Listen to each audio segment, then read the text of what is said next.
up, guys? Today we're going to go ahead and review a 2020 Jeep Compass Trailhawk. That is the most trail capable version of the Compass, which doesn't say a whole lot, but we're going to go ahead and review it, and I'm going to give you my opinion on it.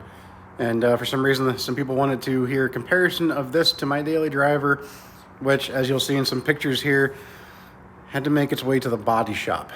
Somebody backed into it with, I would think, looks like, because of where I park it, it looks like a semi-trailer backed into it with the ICC bumper. But so it's in the shop right now getting some work done to it. And I took this rental, this Compass, and we're going to go ahead and, you know, I've been a Jeep guy for a long time. I've had 9 Jeeps.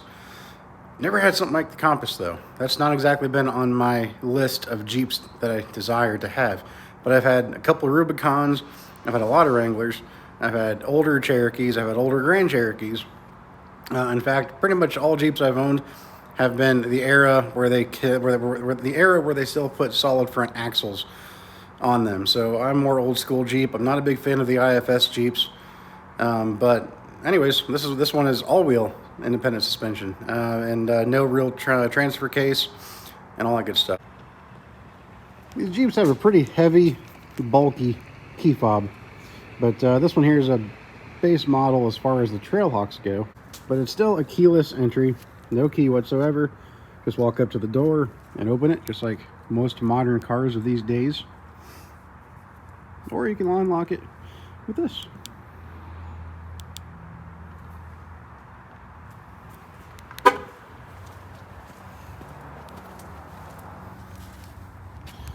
See, I'll put the key in my pocket here, and I'll walk up to it.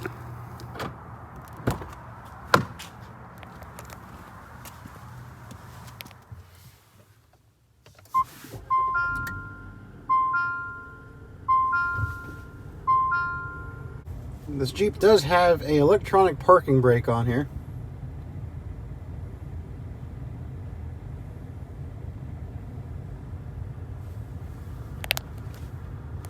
You got the 4-wheel drive. Now see, this does not have an actual transfer case. This has a driving mode that you can, you know, go from auto, snow, sand, mud, and rock, and then it's got a 4-wheel drive low. It's got a hill descent control, and then it's got a 4-wheel drive lock. But what that does is it simply locks in the 4-wheel drive, but it is not a locking center differential like a true 4-wheel drive with a transfer case. And the 4-wheel low, all that does is lock it in first gear. It doesn't actually engage a lower set of gears inside of a transfer case like a traditional Jeep or other type of off-road vehicle. For example, like the Lexus that's my daily driver that I was asked to do a little comparison with. So yeah, you've got that. It's got some gadgets on it though. It's got, you know, I will say this about my Lexus is that the Lexus is outdated, and it has been for quite some time. But you've got this entertainment, not really entertainment. You've got this information screen up here, pretty good size, and you can toggle through a bunch of information. Let's see here, vehicle settings. I'll go into that real quick.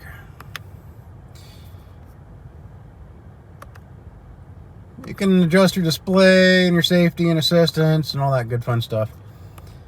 And then, of course, you've got the screen set up so you can kind of configure different things that you want to have on your screen at all times, things like that. No stored messages. You got a thing to tell you your audio. Let's see here. It's got the start stop. Now see, this thing right here has the start stop feature, which means when you come up to a stop sign and come to a full stop, it will shut the engine off, which I don't like. I can't stand it. I think it's a terrible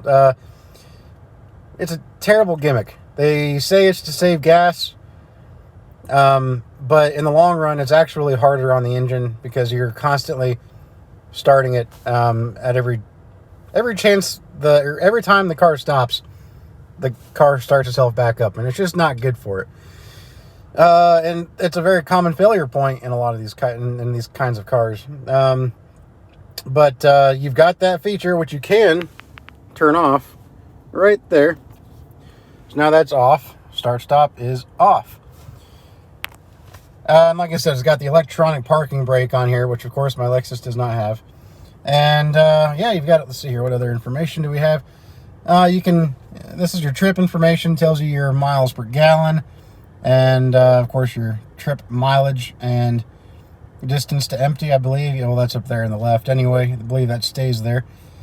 Let's see here. Then you've got another trip odometer. You got several to choose from. Go up another one. Then you've got your fuel economy gauge, which is kind of cool. That blue line there will actually turn green when you're being green, and it's a pinion.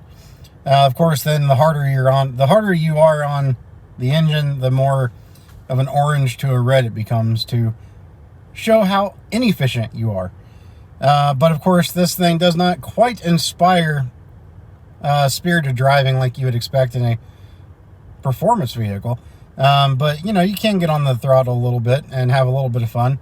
And when you do, like I said, it will turn red and orange and all that fun stuff to, you know, punish you, to show that you're being punished rather, and scold you for having too much fun. And then of course you come over here, you've got the navigation screen, which Chrysler products have always been known, you know, in probably the last decade, not quite the last decade, probably the last 8 years, as having one of the best infotainment screens and systems out there, because it's very intuitive, it's very easy to use, and it packs quite a lot of features for, you know, a lower class vehicle, I guess you can say. They're all, you know, this 8.4-inch touchscreen. Now, this one here does not have the navigation. As you can see, if it had the navigation, it would display right along this bar down here. This one does not have that. And I imagine if you had the navigation, it would display up there as well when you have it set. I've had a car that did that. It was kind of neat. But yeah, so it would show up there your directions and your next steps and all that good fun stuff. But I guess I'm getting ahead of myself here. Let's see what else is on this system here. Shows you your tires. It shows specific air pressure for each tire. And of course, if you wanted to take this thing off-road, I would highly recommend taking about 20 PSI out of these tires. These tires are super, super hard right now. Would not make for a very pleasurable off-road experience. And then, of course, you've got the speedometer. Let's see what else is over here. You got more info here. If you toggle to the right or the left, it will show you more information. Now, I was surprised this little car actually does tell you your temperature and the transmission. Usually that's reserved for things like pickup trucks and bigger SUVs. But this one's got it. And then, of course, the oil temperature and your battery voltage, which that's, you know, your average, your common voltage right there, 14 when the engine is running. So yeah, it's not bad. Like I said, I would never, in my opinion, I would never buy one of these. You know, you've got the material up here is just, well, terrible in my opinion. It's got terrible materials up here. The door panels are the same. They're mildly soft. They're not like incredibly hard plastic, but it does have a little bit more of a rubberish feel to it, if rubberish is a word. Rubbery feel to it. But it's still not good. That's still not good. Then, of course, you've got your red stitching right here on this really cheap-looking faux leather door handle. And then on the steering wheel, you also have the same. Let's see if I can turn the light on. You've got the same red stitching up along the seam of the steering wheel.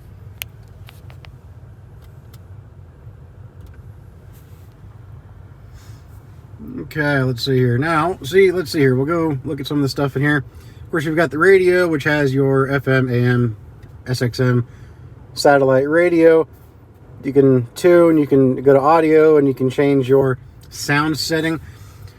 Now, again, this is because I'm coming from the car that I'm coming from. The sound system in this vehicle is terrible. Absolutely, in my opinion, terrible.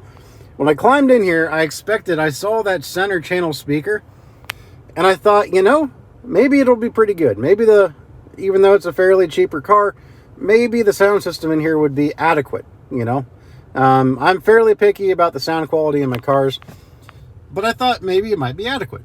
But like I said, full disclosure, the car that I own is a Lexus GX 460, and it has a Mark Levinson sound system in that. And that at one time was known as one of the best audio systems you could buy in any car. They've been surpassed, I believe, by some other audio systems in some other high-end cars. But there's still a very, very good sound system as far as a factory audio system goes, is that Mark Levinson. So I got out of that and I got into this, and that might be, so I might be a little biased, I might be a little partial to the Mark Levinson, so this doesn't sound all that great to me, but it's there, gets the job done. It has a pretty good bass to it. I'm surprised. I think it might have, I'm not sure where the subwoofer is in this, but it does have a pretty good punch to the bass. I believe these are available. You can get the Apple CarPlay with this, but I'm not going to connect my phone to this, and I don't know. I'd imagine that's an option. I don't think, like I said, this is a base model because it's a rental. So this is a base model as far as the Trailhawk goes. And it may not have the CarPlay. You can control all your climate controls from here, but they also have duplicate physical switches down here for your climate controls. So if you want to, actual knob, actual buttons, things like that to push that you can feel when you, have a little bit of a react, so you can actually feel what you're doing, and it doesn't, not just pushing a screen here, then you can do that. If you're old school like that, go for it. So, you've got your dual zone here. Fairly intuitive, it reacts pretty well to your fingers, pretty well to your touch. You've got auto fan, you can sync, whatever. These are also available with heated seats and a heated steering wheel. Again, this one doesn't have those. And then see here, we got the apps, which leaves a lot to be desired. Really, all it has is this. So all it does is it configures this bar into this screen in a different, like I said, different configuration. Let's see here. Yeah, you've got your phone, which again, I don't have it connected. And then we have the compass, which if this had navigation, it would have the navigation instead of the compass here. But like I said, it doesn't have navigation. It's a base model. And then of course you've got the settings there. Do all sorts of stuff with that, but not a whole lot going on with that system. Like I said, because it is a base model, if you had the upper trim Trailhawk, you would have more gadgets. But here's something cool. I do like this. Like I said, it's got the four-wheel drive modes, right? So you can do four-wheel low, and it'll show up on there. I need to actually shift it to reverse, neutral, or drive if I want it to stay on there, so it's shut off. Then you've got your four-wheel drive lock. And when you do that, as you can see in the upper left, it lights up in orange as four-wheel drive lock to let you know you've set that in place. Now what I like here, when you turn this knob to a change from auto, snow, sand, mud, or rock, it changes on the display up here too, and it's kind of neat. It'll show you as we change. Snow has a picture of a compass. I assume he's probably stuck in the snow. Let's see here. Then you got the sand. He's probably stuck in the sand too. Then you have the mud. Well, he was probably just pulled out of a mud hole. And to enter rock, I got to shift into four-wheel low. because it utilizes the first gear mode, or the low range mode, for rock. So let me just go ahead and put it back into auto. Now it's back on auto. Now I'll show you why I was saying that he was probably stuck in the snow and stuck in the mud and stuck in the sand. These are the tires that come with the Trailhawk. These are supposed to be a slightly more aggressive tire, and they're just not. But they're Falcon tires. Let's see, I can't really... Yeah, they're Falcon tires. Now when you put it into reverse, just like every car is mandated to have now, it has a backup camera. Now the backup camera is a pretty low resolution camera. I would expect a better camera for a 2020, especially with such a large screen. But you put it in reverse and there it is. Now it's got the guidance lines, which is kind of nice to have. And that's about it though. It doesn't have any bird's eye view angle cameras or any fancy cameras like that. This is it. This is what you got. But in my opinion, that's more than enough. But then again, I come from driving a semi-truck that doesn't have any cameras. So to me, that's more than enough right there. I figure if you can't back a car up this small without a camera, you shouldn't be driving one of these cars, period. So that's just my opinion. So anyways, put it back into park. And then, of course, it goes back to the original screen. We'll put it on the radio. And that's about all there is to it. Like I said, it's got the electric parking brake. And you pull it up. And when you do that, you can hear the parking brake set. You can hear the motors in the back set. And then when you want to release the parking brake, you just push down. We're going to go ahead and turn the traction control off and sort of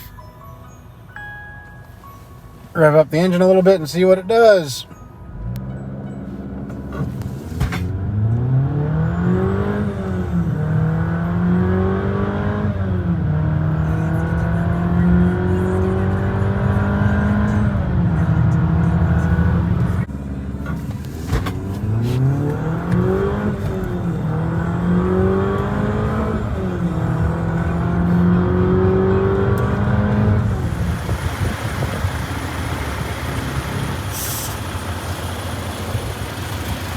This right here is the easiest way to tell that this is a Trailhawk. Anytime you see these red hooks on a Jeep,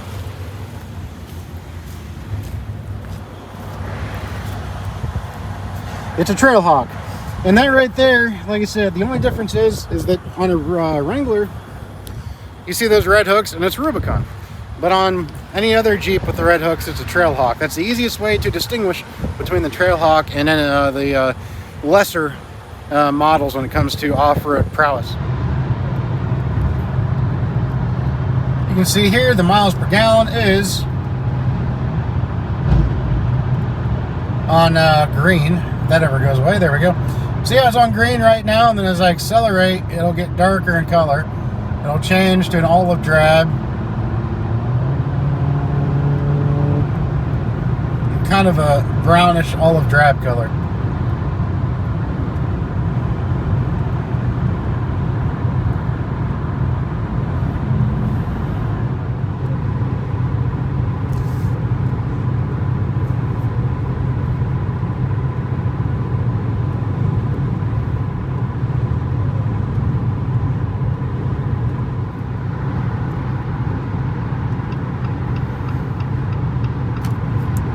And here you can kind of hear the type of ambient noises from the outside. You have a little bit of tire noise in this thing. It's not exactly the most well-insulated vehicle, but it's kind of what to be expected at this price point.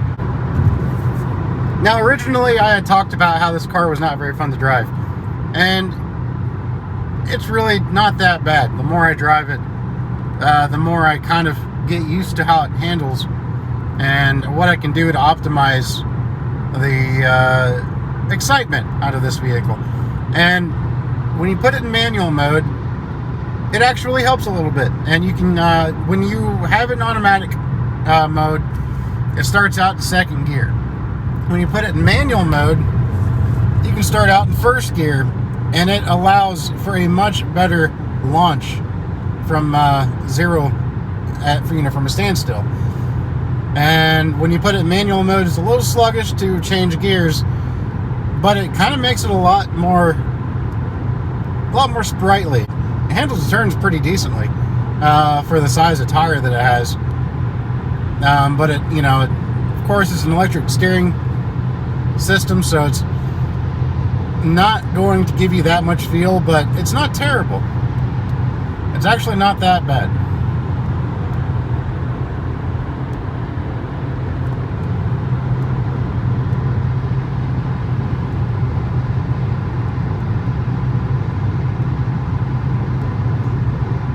For 180 horsepower, it doesn't do too bad.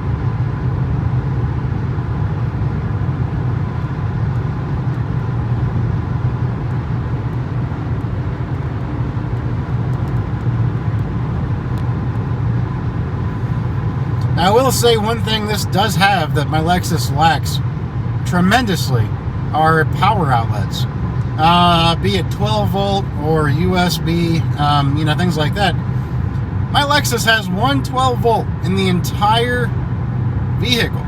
It is a 3-row family SUV, and it has one 12 volt plug in the entire vehicle. Now, it does have one household style plug, I believe in the back, but that's it. This Jeep has, as you can see, it has a USB in the front with a 12 volt DC plugging port, and of course the auxiliary right there, which the Lexus does have the auxiliary. And I take that back, the Lexus does have a USB port on it. It does have a USB. So it has one USB and one 12 volt. But this one has a 12 volt up front and a 12 volt in the back seat, as well as a USB. Actually, you know what? It might not have a 12 volt in the back seat. I might be eating my own words. I think it actually only has the USB and then a household style plug in the back seat. So maybe it's not that much better than the Lexus. I don't know. I'll have to check it out in the back again.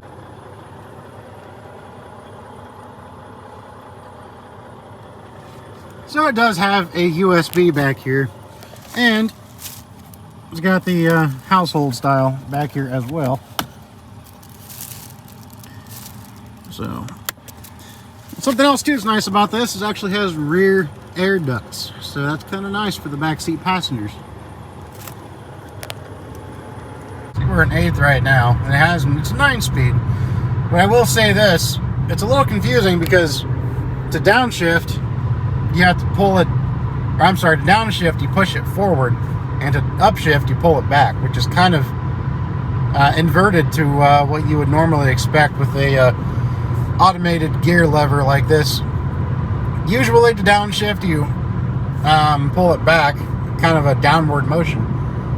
So it kind of seems to make more logical sense. But in this one, they've inverted the ideology, and to downshift, you push up, to upshift, you pull it back.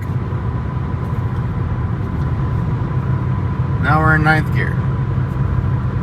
Rarely ever uses night. I'm going a little fast. See, I will say that about this car too. It's pretty easy to not realize how fast you're going in this car. You can look down and be doing 80 miles an hour and not even realize it.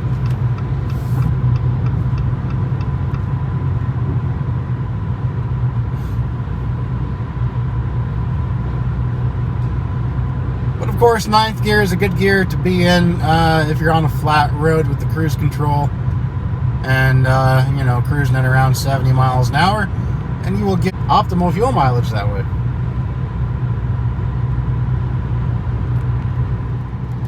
One thing I do actually like about this car is that it does have a legitimate transmission. And what I mean by that is it doesn't have a CVT. It has actual gears that it has to go through. CVT has basically just a belt-driven system, and they've gotten better.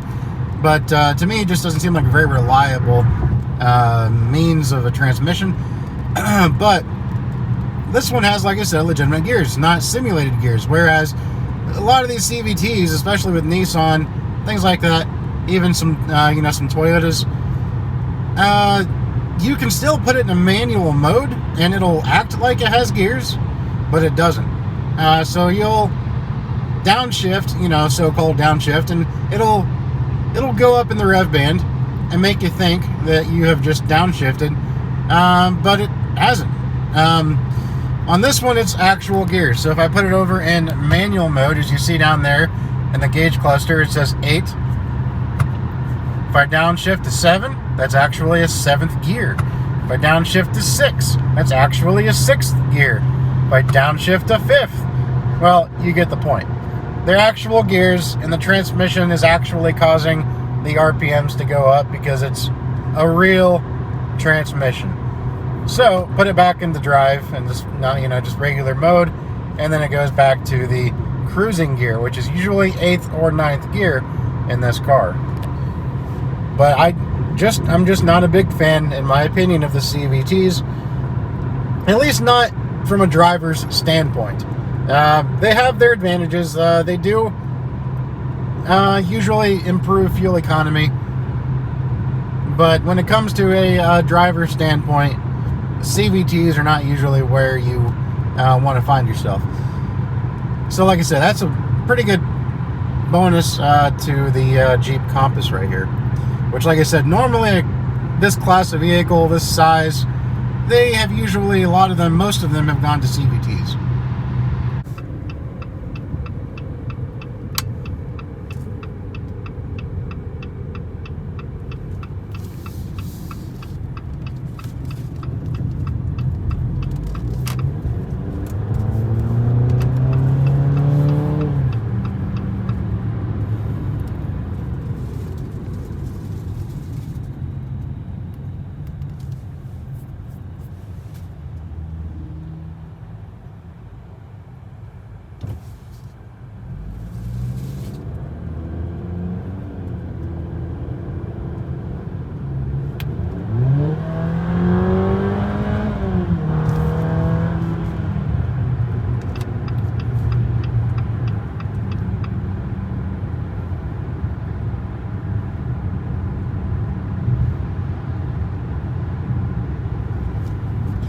So, I mean, yeah, it's not terrible, as the acceleration just showed. It's not good, but it's not terrible.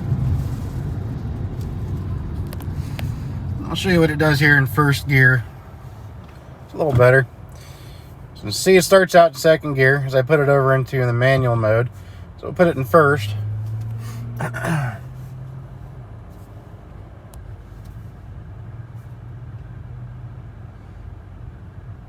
Just wait for the light to turn green. There we go.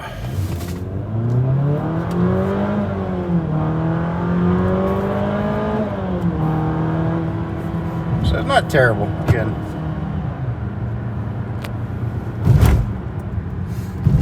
Like I said, you definitely hear it. The little 4-banger. 2.4 liter, 180 horsepower. It's adequate. It's kind of the word of the day when you're in this car. It's adequate.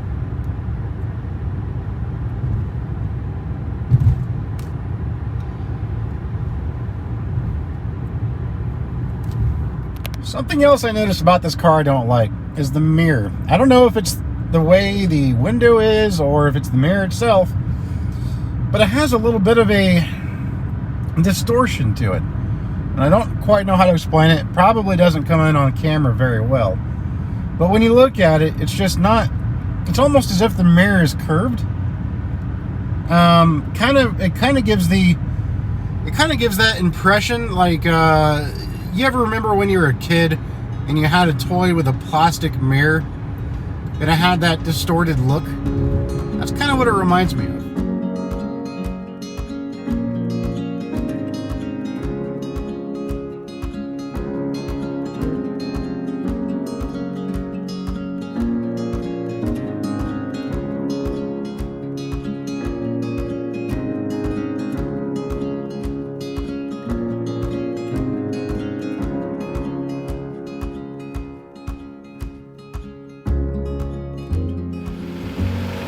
All right, so they just called and said that my Lexus is done, so I got to bring this thing back in and get my car.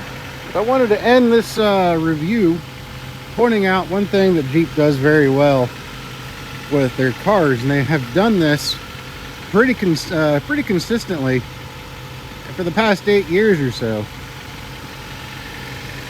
They are fantastic with the Easter eggs. What I mean by that are they hide little things here and there, like little Jeep logos and little pictures and things like that here and there to remind you of the heritage of their vehicles, even though this is just a Compass. But it's still got the Jeep name to it. And I'll show you a couple examples here. Right there you can see in the headlight housing itself, they have the Jeep grill, which looks pretty cool. I like the way that is integrated into there. Then right here on the windshield, you have a little Willys Jeep looking like it's climbing a very steep hill, but it's there. Looks like an old 44 or something like that.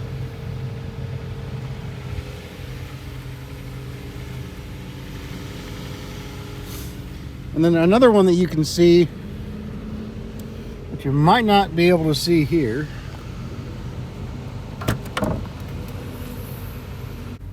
Right here on the back glass, there's a picture of the Loch Ness Monster, and you can only really see that if you are looking in your rearview mirror. It's kind of neat.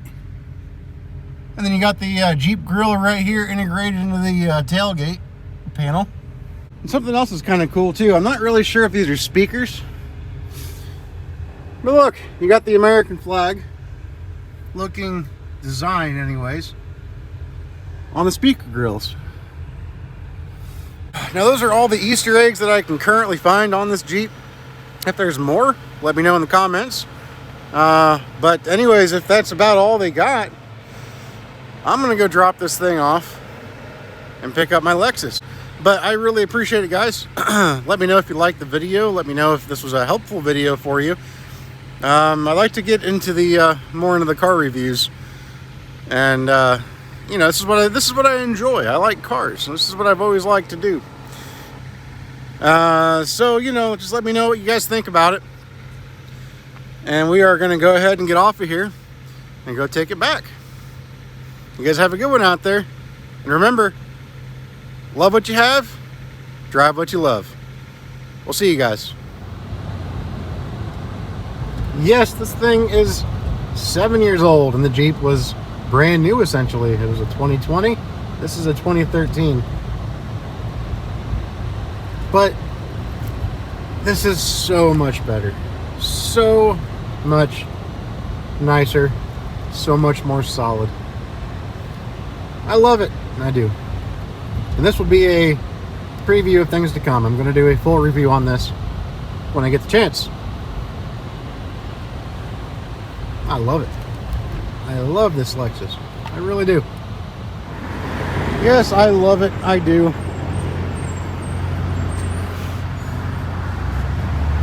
Yes, it takes premium fuel, so it's more expensive. But it's more expensive for a reason. It's a much better car. The solidity when you get behind the wheel of this thing, the way it feels when you drive. When you go, I know you're going to say, well, that's obvious, but if you're not a car guy, it might not be obvious. There is a huge difference in build quality between a $25,000, $30,000 Jeep and what was at one time a $60,000, $65,000 Lexus. In fact, this used is still worth almost what that Jeep was new. And this is 7 years old. There's a reason for that. The quality, the quality behind a Lexus is unbeatable. The reliability, the quality. It's just a fantastic SUV. And this thing's even a body on frame, meaning it's built like a truck. Solid rear axle. But it rides amazing. It rides very solid. When you get in, it just feels like an amazing car when you get out of something like the Compass and into this. But like I said, I will do a full review on this at a later date. But anyways, like I said before, I'm gonna go and get off here, and we'll see y'all later.